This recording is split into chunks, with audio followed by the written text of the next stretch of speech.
আমরা দুজন দুজনারই প্রেমে এবার কাউকে না জানিয়ে বিয়ে করায় আফ্রিদির উপর রেগে আগুন প্রার্থনা ফারদিন দিঘি। সম্প্রতি জানা যায় আত্মগোপনে থেকে বিয়ের কাজ সম্পন্ন করেন জনপ্রিয় ইউটিউবার তৌহিদুদ্দিন আফ্রিদি। নিজের পছন্দের প্রেমিকা রাইসাকে বিয়ে করলেন এই ইউটিউবার। জানা যায় রাইসার সাথে আফ্রিদির বেশ কয়েক বছর ধরে প্রেমের সম্পর্ক ছিল। তাদের প্রেমের গুঞ্জনও শোনা যাচ্ছিল বিভিন্ন মাধ্যমে। তাদের সম্পর্ক নিয়ে কখনোই মুখ খুলতে দেখা যায়নি আফ্রিদিকে।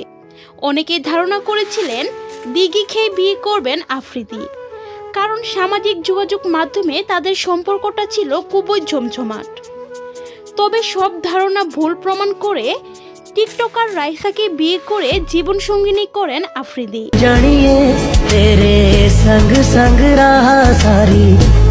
জানা গেছে রাইসা দেশের একটি বেসরকারি বিশ্ববিদ্যালয় থেকে স্নাতক শেষ করেছেন।